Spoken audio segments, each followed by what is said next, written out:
딥나에 내려가서 거기서 블레셋 사람들이 딸을 중에 한 여자를 보고 올라가서 자기 부모들에게 말하여 이르되 내가 딥나에서 블레셋 사람들 딸 중에서 한 여자를 보았사오니 이제 그를 맞이하여 내 아내로 삼게 하소서 하매 그의 부모가 그에게 이르되 네 형제들의 딸들 중에나 내 백성의 중에 어찌 여자가 없어서 네가 할례 받지 아니한 블레셋 사람에게 가서 아내를 맞으려 하느냐 하니 삼손이 그의 아버지에게 이르되 내가 그 여자를 좋아하오니 나를 위하여 그 여자를 데려오소서 하니라.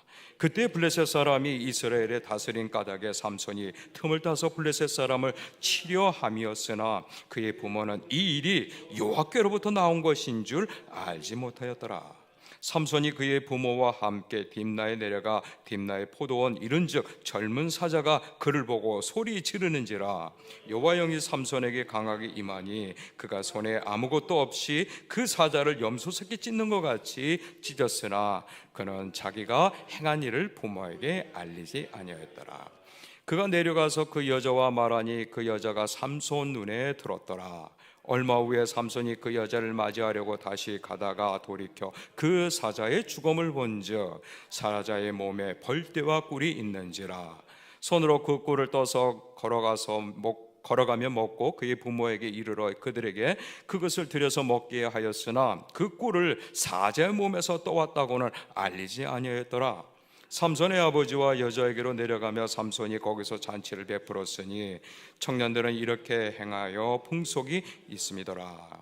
무리가 삼손을 보고 30명이 데려와서 친구를 삼아 그와 함께 하게 한지라. 삼손이 그들에게 이르되 이제 내가 너희에게 수수께끼를 내리니 잔치하는 이래 동안에 너희가 그것을 풀어 내가 말하면 내가 배도 30벌과 겉옷 30벌을 너희에게 주리라. 그러나 그것을 능히 네게 말하지 못하면 너희가 내게 배옷 30벌과 겉옷 30벌을 줄지니라 하니 그들이 이르되 네게 수수께끼를 내면 우리가 그것을 드리라 하매 삼손이 그들에게 말하 이르되 먹는 자에게는 먹는 것이 나오고 강한 자에게는 단 것이 나왔으니라 하니라. 그들이 사흘 되도록 수수께끼를 풀지 못하였더라.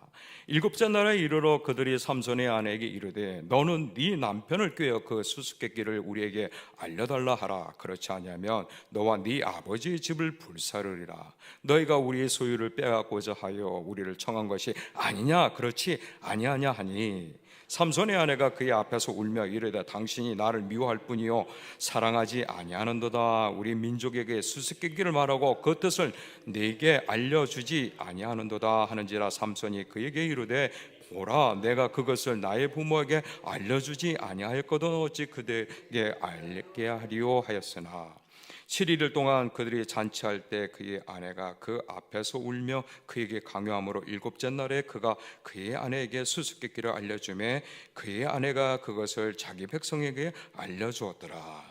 일곱째 날에 해지기 전에 성읍 사람들이 삼손에게 이르되 무엇이 꿀보다 달겠으며 무엇이 사자보다 강했느냐 한지라. 삼손이 그들에게 이르되 너희가 내 암송아지로 밭 깔지 아니하였더라면 내 수수께끼를 능히 풀지 못하였으리라 하니라. 여호와 영이 삼손에게 갑자기 임하심에 삼손이 아스글론에 내려가서 그곳 사람 30명을 쳐 죽이고 노력하여 수수께끼 푼 자들에게 옷을 주고 심히 노하여 그의 아버지의 집으로 올라갔고 다 같이 삼손의 아내는 삼손의 친구였던 그의 친구의 준바 되었더라. 어떻게 우리 성도님들은 저하고 하나님이 맺어주신 인연 때문에 그나마 한 달에 한 번씩 이렇게 주님의 은혜로 만나 뵙게 돼서 참 영광입니다. 어떻게 한 달 동안 하나님이 주신 은혜를 잘 누리고 계십니까? 하나님께서도 또 오늘 저에게 본문을 묵상하면서 여러 가지 축복 기도를 주셨는데요. 그 중에 이런 말씀을 먼저 시작하라고 저희가 말씀하셨습니다. 들을 귀 있는 자는 들을지어다. 내가 세상에서 가장 큰 복을 너에게 주리라고 말씀하셨습니다. 그래서 여러분들은 이 큰 복이 뭘까요? 여러분들은 큰 복이 어떤 복이라고 생각합니까? 세상이 감당할 수 없는 축복일까요? 저는 이 본문을 통해서 알았습니다. 세상에서 가장 큰 축복은 회복입니다. 회복의 은혜가 있을 줄 믿습니다. 자, 그러면 또 하나님께서 어떤 자들을 이 큰 축복의 회복의 장으로 인도하셨는지 제가 얼굴을 잠깐 스캔하겠습니다. 그러셨군요. 예, 그러셨군요. 예, 감사합니다. 점점 시대가 갈수록 느껴지는 현상들이 있습니다. 이렇게 보니까 젊은 사람들이 안 계시군요. 이게 우리의 영적인 모습이라고 보여집니다. 우리가 오늘 이 본문에도 제가 묵상하면서 마음이 많이 아팠어요. 이왕이면 좀 좋은 문장을 줘서 이렇게 새벽에 나오는 분들한테 축복의 말씀, 위로의 말씀을 주면 얼마나 좋을까. 근데 하나님은 저에게 그런 말씀을 오늘 저한테 배정해 주시지 않으시고 묵상 가운데 우리의 영적 모습을 발견하게끔 하셨습니다. 근데 저는 거기서 소망을 찾습니다. 요한계시록의 저주를 보는 게 아니라 요한계시록의 소망을 보듯이 오늘 사사기 14장에서 저는 소망을 받습니다. 그 소망은 회복입니다. 그래서 여러분들은 이 사사기 14장을 통해서 혹시 내 모습이 이 삼손과 같지 않는지 한번 영적인 점검을 가져보시고 내 믿음이 과연 어느 믿음에 속하는지, 만약에 삼손과 비슷한 그 당시의 사사의 모습이었다면 하나님께서 오늘 이 모습을 통해서 나에게 깨어있으라 도전을 주시라고 믿습니다. 말씀은 좀 아픕니다. 저도 이 말씀을 준비하는데 많이 아팠고 또 이 말씀이 더 많이 묵상을 해서 일부러 기도원까지 가서 이 말씀을 묵상을 했고 그 말씀 가운데 주신 말씀을 여러분들한테 배설하도록 하겠습니다. 제목은 거룩함을 상실한 나시린의 타락입니다. 이 나시린의 타락을 통해서 과연 우리 주변에는 어떤 영향이, 어떤 영적 영향이 몰려오는지 이 본문을 통해서 여러분들이 깨닫는 은혜가 있길 바랍니다. 우리의 욕구 중에 아주 우리에게 자극적인 욕구가 있어요. 인정받고자 하는 욕구. 그 인정받고자 하는 욕구가 나의 자랑거리면 아주 좋죠. 또 그것이 내 경쟁력이 되고 또 그거로 인해서 내가 존재한다는 느낌을 받았을 때 그 느낌은 즐거움과 기쁨을 더합니다. 그러다 보면 이 인정 때문에 나의 우선순위가 내가 지금 인정받는 것이 최우선이 되고, 그러다 보면 이 인정받는 것을 더 높이고자, 더 갖고자 하기 위해서 우리는 더 많은 시간과 노력을 투자합니다. 그러다 보면 어느 순간인가 모르는 사람보다 잘 아는 사람에 대해서 내가 잘하고 있는 것, 인정받고 있는 것에 대해서 많이들 얘기하죠. 요즘 흔한 얘기가 주식 얘기 아닌가요? 복음 얘기보다 주식 얘기가 많이 오고 가고 있는 것 같습니다. 그런데 말입니다. 내가 인정받고 있는 이것이 하나님 앞에 거룩함에 방해가 된다면 과연 포기할 수 있을까요? 내가 인정받고 있는 것이 하나님과 앞서다고 해서 하나님께서 내 마음속에 너는 나보다 더 그걸 사랑하느냐고 물어보셨을 때 여러분들은 포기할 수 있을까요? 쉽지 않아요. 왜? 그게 나였으니까, 내 존재였으니까. 이 얘기를 듣고 여러분들 마음속에 근심과 걱정과 두려움이 있다면 여러분들은 어느 상황이냐면 바로 미혹을 받고 있는 상황입니다. 미혹을 받는데도 이걸 깨닫지 못하면 우리는 신앙의 변질이 옵니다. 신앙의 변질이 되면서도 불구하고 영적으로 무감각해지면 결국은 우리는 타락에 가게 돼요. 오늘 삼손이 주인공이 바로 그렇습니다. 삼손은 오늘 사사기 14장에서 16장까지 나오는데 앞에서도 나왔죠. 12명의 사사 중에 제일 마지막 사사입니다. 하나님의 뜻을 전하고 하나님의 일을 하는 자인데, 그 하나님의 일을 하는 자의 그 영적 상태가 지금 잘 나와 있습니다. 그가 어떤 일을 했는지, 어떤 믿음을 갖고 이렇게 휘황찬란하게 우리의 눈을 현혹하는지 한번 보도록 하겠습니다. 자신은 분명히 믿음을 갖고 한 행동이에요. 그런데 이 믿음을 갖고 한 행동에는 반드시 그 원인이 있어요. 그 움직임에도, 동작에게도 그 원인이 있는데, 그 동기가 지금은 안 나와 있지만 나중에 그 드릴라라는 사람을 통해서, 여자를 통해서 자신의 힘이 어디서 나온다? 머리카락. 그게 사사기 16장 17절에 나옵니다. 그는 모르겠어요, 머리카락이 너무 아름다웠는지. 영화를 보니까 머리카락이 곱슬로 되어 있더라고요. 어쨌든 삼손은 머리카락을 삭도를 대지 않고 아주 윤기나게 잘 기었던 것 같습니다. 그리고 그 역시 머리카락에서 삭도를 대지 않았기 때문에 그는 그 머리카락이 하나님의 능력의 증거라고 믿고 있었던 것 같아요. 여러분들도 그렇게 알고 계신가요? 아니면 믿고 계신가요? 그는 이게 착각이었어요. 왜냐? 자신만이 그렇게 믿고 있었던 거예요. 자신만이 믿고 있다는 것을 성경에서는 뭐라고 그러냐면 자기 확신이라고 합니다. 여러분들, 자기 확신이 믿음일까요? 세상적인 표현으로 뭐라 하냐면 믿는 구석이 있다는 거예요. 믿는 구석. 삼손에게 다 볼 건 없지만 자기에게 믿는 구석이 있어요. 뭐예요? 야신인으로서 머리에 삭도를 안 댔기 때문에 머리카락에 하나님의 증거인 능력이 머리로부터 날아온다고 그는 믿었어요. 그게 믿는 구석이었고 자기 확신이었어요. 그러다 보니까 그에게 없는 게 있어요. 진짜 중요한 거. 경건이 없는 믿음이에요. 경건이 없는 믿음은 뭐에 지나지 않아요? 모양에 지나지 않아요.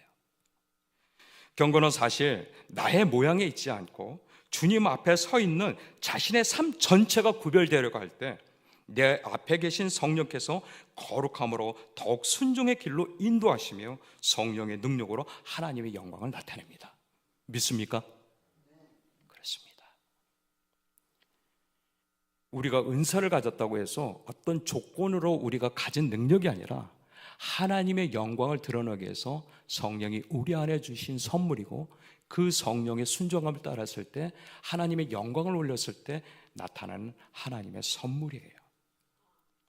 근데 이 삼손은 전혀 다르게 생각하고 있는 거예요. 자, 삼손은 그렇다 치고, 삼손은 자기 착각이니까, 착각은 자유잖아요. 그렇죠? 착각은 자유예요. 근데 하나님의 시선이 중요해요. 하나님은 과연 이 삼손의 착각에 대해서 그래 넌 착각이다 라고 끝나는 건지 어떻게 평가하는지 말씀을 더 보도록 할게요. 하나님의 영이 임재하는 곳에 4절, 6절, 19절이 나와요. 성령이 임하니, 성령이 임하니, 성령이 불같이 임하고 성령이 임재하고. 굉장히 어렵더라고요.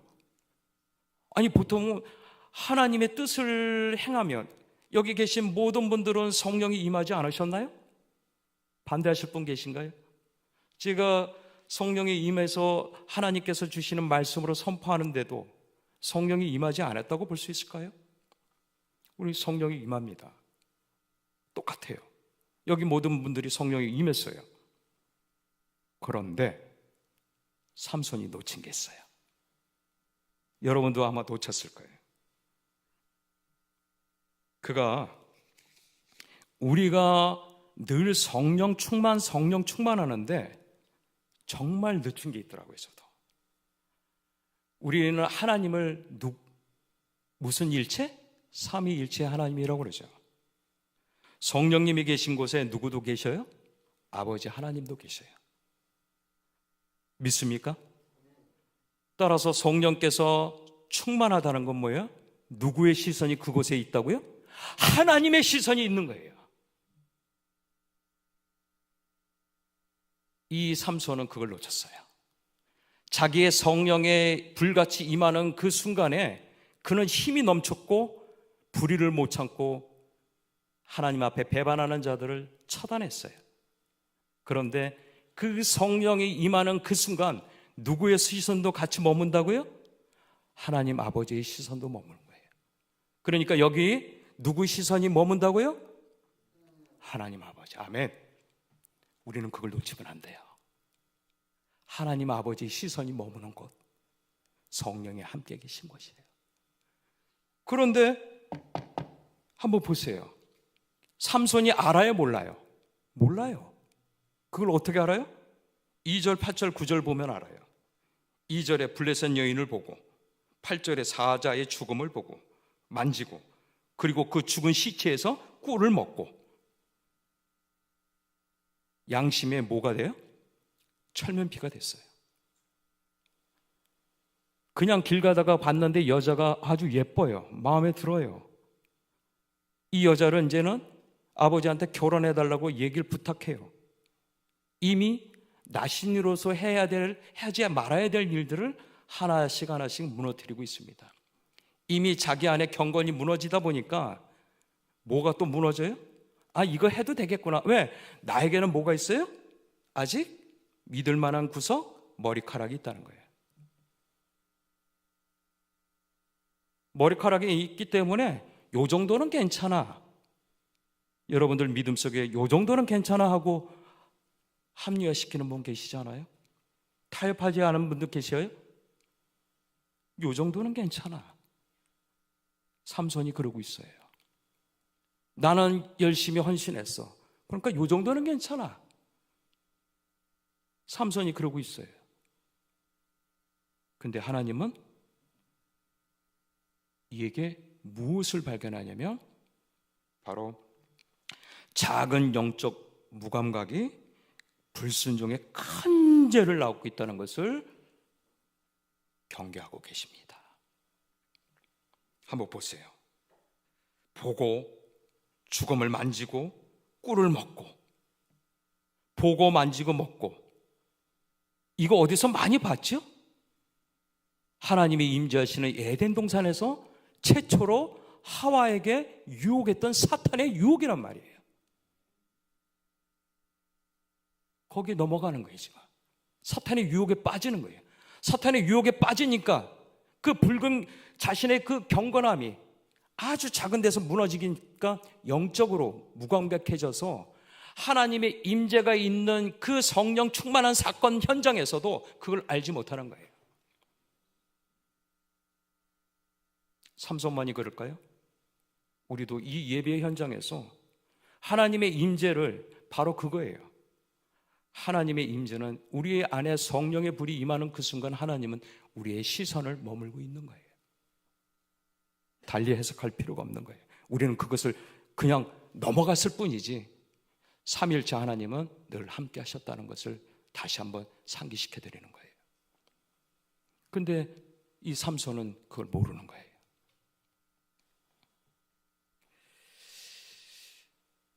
그러다 보니까 나신인으로서 구별되어야 될 그 모든 경건함이 일순간에 무너진 것은 딱 두 가지예요.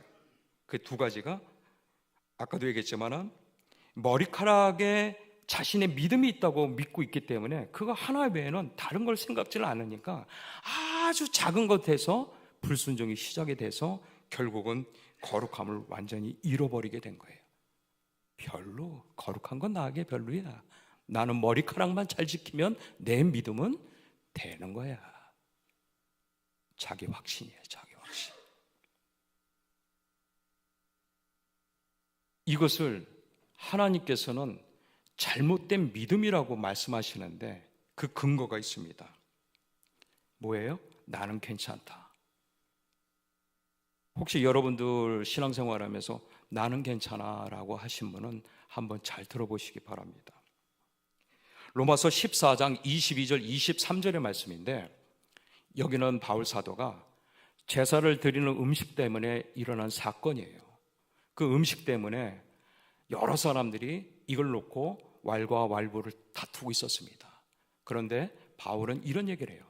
너가 이 음식이 하나님이 창조한 섭리 가운데 있기 때문에 하나님께서 주신 것은 모든 것이 선하다고 믿으면 이 제사 음식을 먹고 그 믿음대로 너희가 정죄함이 없으면 너희는 축복받은 자다.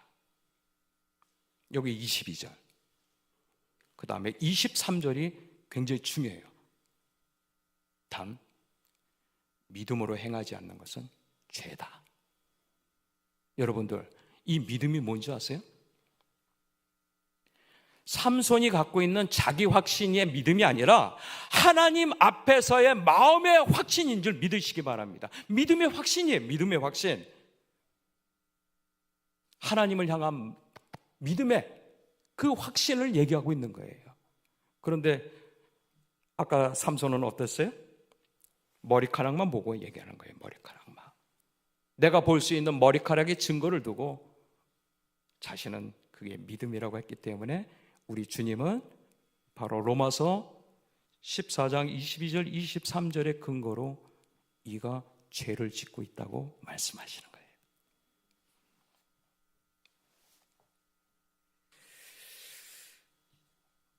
그런데도 불구하고 본문을 보면 참 이해 안 가는 부분이 나와요.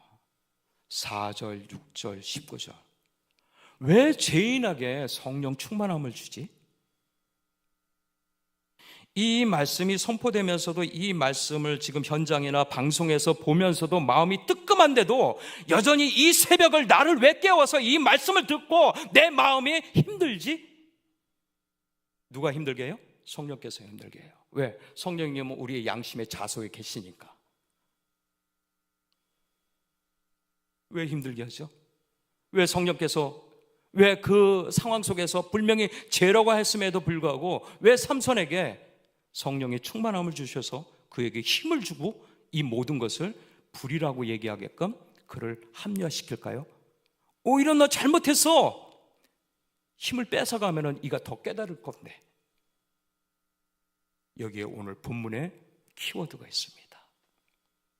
그것은 바로 2절, 8절, 9절의 부정함에도 불구하고 삼손에게 영이 임하는 위기 때마다 그를 구출한 이유가 있어요. 첫 번째는 성도의 죄가 졌을 때, 여러분들과 제가 은밀한 죄를 졌을 때 하나님이 이끼노! 너 내가 지켜봤어. 너 그런 거 잘못한 거야. 그리고 여러분들한테 야단치십니까? 그런 분을 축복받은 거예요. 하나님께서 늘 함께 하시기 때문에 죄를 짓지 못할 정도로 하나님이 굉장히 친밀하실 경우에는 하나님께서 기도하는 순간 너 그거 잘못했다, 빨리 회개해라 말씀하세요. 이런 분은 복받은 분이에요. 그런데 우리는 못 들어요. 안 들으려고 기도도 안 할 뿐만 아니라 못 들어요. 그러면 그것으로 끝일까요? 아니에요. 하나님은 노아의 방주처럼 120년 동안을 그들에게 기회를 주십니다. 바로 그거예요. 삼손이 잘한 게 아니라 지금 하나님을 망령되이 이끄는 이 블레셋 사람들에게 하나님의 살아계심을 나타낼 수 있는 유일한 도구는 누구예요? 삼손이에요. 삼손이 잘한 거 아니에요. 하나님이 증거, 하나님이 부르셨어요. 이는 하나님의 살아계심의 증거라고 사사로 임명하셨어요. 미리 태어나기 전에 마노아에게 그 아내에게 나타나서 천사를 통해서 이가 이스라엘을 구원할 사사라고 말씀하신 분이 하나님이세요. 이의 행동과 상관없이. 근데 이는 자꾸만 하나님의 앞에 불순종함으로 인해서 거룩함을 훼손하고 있어요. 그럼에도 하나님은 이에게 장차 하나님의 망령되이 자는 자들에게 어떻게 해요? 하나님의 계심, 하나님의 살아계심을 증거하기 위해서 이에게 계속 회개의 기회를 주시는 거예요. 여러분들이 새벽 기도를 하고 제가 새벽 예배를 전하는 거 제가 잘해서가 아니에요. 이 말씀을 통해서 우리가 좀 더 하나님 앞에 더 가까이 가기 위한 하나님의 기회이지 우리가 잘한 게 아니라는 것을 잊지 않으시기 바랍니다.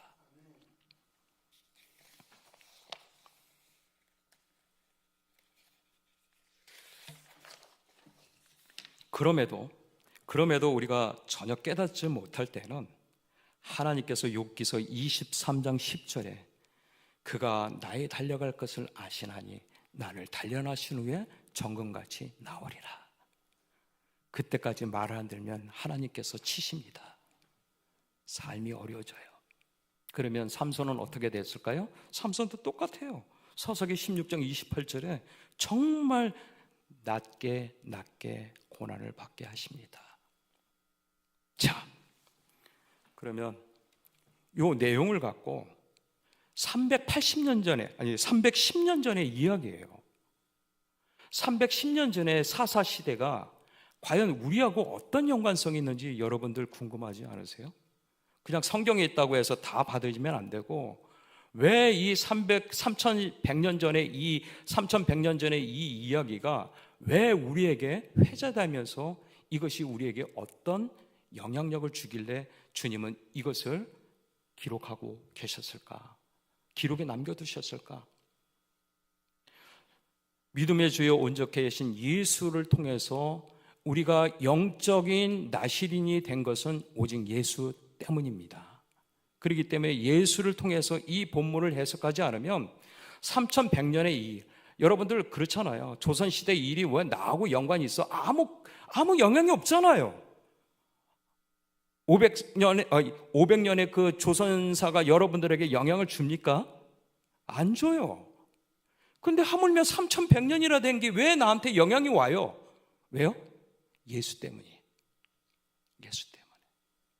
그러면 예수와 이 삼손과의 어떤 관계가 있나요? 삼손은요, 그가 나시린이었어요. 그런데 나시린으로서 무엇을 경고망동해요? 거룩함을 손상시킵니다. 경건함을. 그래서 그가 경건함을 손상시킴으로 인해서 그는 진짜 실패한 나시린이 된 거예요. 그 실패한 나시림에도 불구하고 하나님께서 은혜를 베풀어 주셔서 그가 모든 것을 자기 소견대로 했지만 결국은 하나님의 은혜 가운데 죽음으로 이것을 승화시킵니다. 결국은 죽어요. 그런데 우리 주님은 어떠셨을까요? 우리 주님은 완전한 순종으로 하나님의 뜻을 이루는 참된 나시리는 모습으로 요한복음 8장 29절에 말씀하십니다. 하나님이 항상 나와 함께 하심으로 내가 그가 기뻐하시는 일을 행함으로 나를 홀로 두지 아니하셨느니라. 하나님과의 친밀감, 그 앞에서의 드려지는 정직함, 이런 그의 주님의 하나님과의 그 관계가 얼마나 거룩한지를 잘 드러내는 성구예요. 결국은 주님이 이 겟세마네까지 그 거룩함을 계속 유지한 것이 뭐예요? 나의 원대로 마옵시고 아버지의 뜻대로 되길 원합니다라고 했던 것이 결국은 그가 십자가의 죽으심으로 말미암아 어떻게 이루어져요?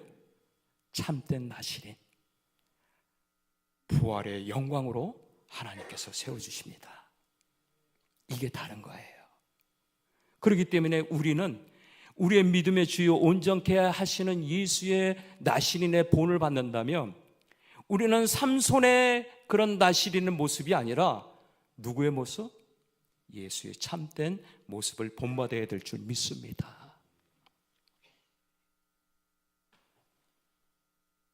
우리의 성도는 누구든지 하나님의 선택하심으로 예수님의 이름을 부르심을 받은 자들입니다. 비록 자신의 고집이 여전히 남아있어 하나님께 실망시킬지라도 당신의 은사와 부르심에는 후회가 없다고 로마서 11장 29절에 말씀하십니다. 왜 그렇게 말씀하셨을까요?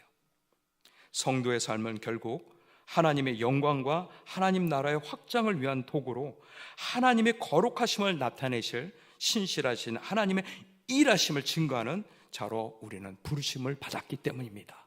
아멘이십니까? 그래요.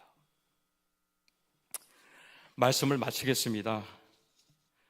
본문을 어떻게든 여러분들한테 빨리 전하려고 계속 묵상을 하고 묵상을 했는데 결국은 줄여서 3페이지로 줄였어요.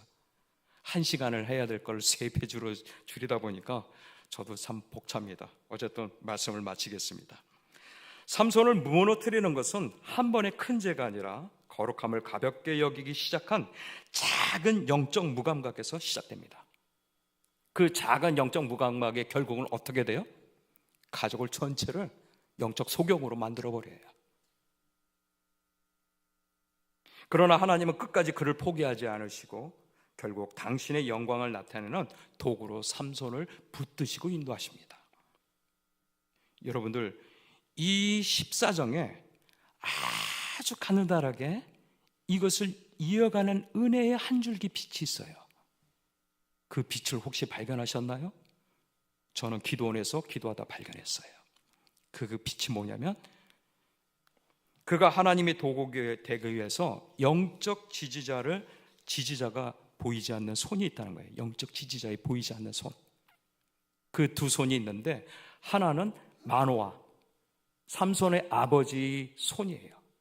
근데 이 삼손의 아버지의 손은 13장 8절에 여러분들이 어제 묵상했던 어떻게 행할지 우리에게 가르쳐서서 기도해요.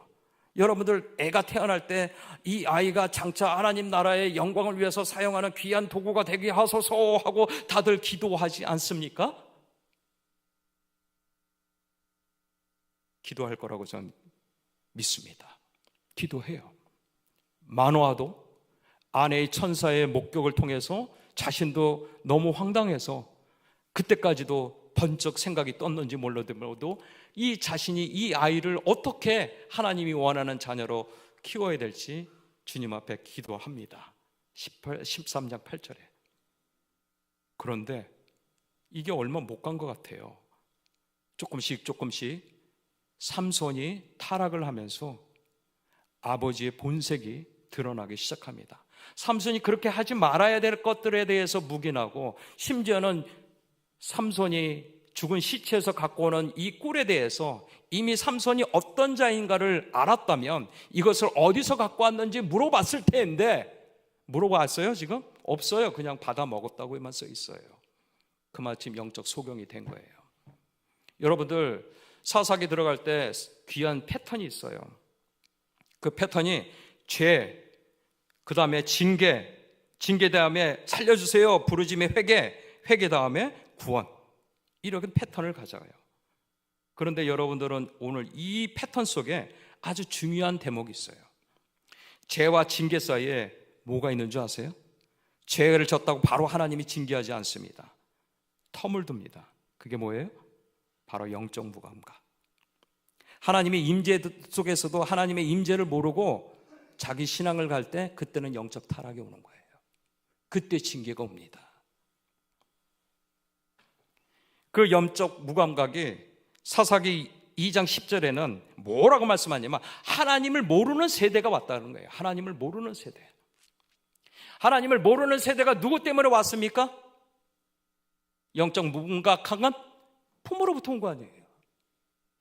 영적 무감각한 부모로부터 어떻게 해요? 그 자녀가 하나님을 모르는 세대가 됐고 결국은 자기의 소견대로 옳은 대로 자기 확신을 갖고 신앙생활을 하지 않습니까? 저는 가끔 가다가 3분 안에 끝내겠습니다. 저는 가끔 가다가 예배를 인도하면 청년들을 일부러 예배 대표기도를 시켜요. 제가 기가 막힌 환경 중에 제가 이해가 안 되는 게 있어요. 왜 대표 기도를 하는데 SNS에다가 기도문을 써가지고 그거를 보면서 기도를 해요. 기도도 2분이에요. 그렇게 예배가 그들에게는 그냥 사람한테 잘 보이기 위한 그런 걸로만 보여지는 것 같아서 너무 안타까워요. 너무 아파요. 누가 아무 소리를 못하는 거예요. SNS에서 보면서 스마트폰 보면서 기도문을 읽고 있는데 아무 소리를 안 하는 거야. 이게 지금 우리의 하나님을 모르는 다른 세대가 오지 않았나 그들이 잘못된 게 아니라 영적 무감각한 우리가 영적 소경으로 인도하지 않았나 라고 많이 회개했습니다. 말씀에 모르는 세대가 아니라 말씀에 약속이 없는 세대를 우리는 키우고 있어요. 그럼에도 하나님께서는 하나님의 영에 임재하셔서 삼손에게 깨달음의 기회와 전능하신 하나님을 위해서 끝까지 하나님을 인내하십니다. 지금도 성도의 삶을 통해 회개할 자의 죄인을 인내하십니다. 그러므로 우리의 거룩함을 반드시 점검하고 회복해야 될 줄 믿습니다. 이 시간 새벽 기도는 자신의 영적 거울과도 같습니다. 왜 그럴까요? 말씀과 기도가 있는 자리는 나의 영적 결단이 필요한 영적 싸움으로부터 시작되고, 자신의 말씀 앞에 부인하는 자리요, 십자가의 뜻을 묵상하는 자리요, 예수님의 삶으로 살아가는 순정하는 결단의 자리이기 때문입니다. 하나님께서 찾으시는 성도는 완벽한 사람이 아닙니다. 날마다 자신을 깨끗하게 하며 주의 손을 붙들기 원하는 사람임을 통해서 일하십니다. 세상은 주인의 마음에 들면 자신이 원하는 것을 채우려고 거룩을 포기하고 주인을 만족하게 합니다. 그러나 하나님 나라는 말씀과 기도로 거룩히 하면 자신이 오히려 자기를 부인하고 겸손하며 온유해져서 하나님을 기쁘게 합니다. 여러분들은 세상을 기쁘게 하십니까? 아니면 하나님을 기쁘시게 아닙니까? 하나님이 오늘 마지막 저와 여러분들에게 이 말씀을 주십니다. 디모데후서 2장 20절 21절. 큰 집에는 금그릇과 은그릇뿐 아니라 나무그릇과 질그릇도 있어 귀하게 쓰는 것도 있고 천하게 쓰이는 것도 있나니, 그러므로 누구든지 이것에서 자기를 깨끗게 하며 귀히 쓰는 그릇이 되어 거룩하고 주인이 쓰시기에 합당한 모든 선한 일에 준비되리라. 날마다 자신의 말씀과 기도로 거룩하게 하여 예수님처럼 하나님께서 기뻐하는 일을 행함으로 몸되신 교회에 아름다운 지체가 됐다고 간증하는 저와 여러분들에게 주님의 이름으로 축복합니다. 기도하겠습니다. 이 시대를 두고 하나님은 우리에게 말씀합니다. 너는 혹시 삼손처럼 거룩함을 상실하고 지금도 타락한 길로 가고 있느냐고. 너의 타락 때문에 주변에 많은 사람들이 영적인 소경이 되었다고 오늘 본문을 통해서 우리에게 경고하십니다. 여러분들 이 자리에 왜 오셨습니까? 복을 받기 위해서 오셨습니까? 내 자녀가 힘듭니까? 내 아픔이 있습니까? 그렇다면 여러분들 이 자리는 잘못 오신 거예요. 세상에서 가장 큰 축복은 나와 하나님과의 회복입니다. 그 하나님과의 회복을 통해서 우리는 진실로 하나님이 내 마음에 오셔서 이 시대를 필요로 하는 하나님의 뜻이 나의 기도가 되고 기도가 하나님에 올려들 줄 믿습니다. 오늘 주신 본문을 통해서 여러분들에게 깨닫게 하신 분은 성령님이십니다. 성령님이 우리에게 무엇을 말씀하시는지 그 기도의 음성을 들으며 우린 기도의 자리로 나아가길 원하시며, 또 이 시간 오늘 있을 강단에서 선포되는 모든 말씀이 나의 심금을 울릴 때라도 이 시대에 하나님의 뜻에 순종할 수 있는 기도 제목이 되달라고, 특별히 주일학교, 지금 여름 성경학교와 청년부 수련회가 남아 있습니다. 하나님 앞에 정말 쓰임받는, 하나님을 모르는 다음 세대가 아니라 하나님 앞에 순종하여 축복받는 대한민국의 영적 거부들이 이 주일학교에 통해서 나올 수 있도록 우리 주여 이름을 부르며 기도하겠습니다. 주여!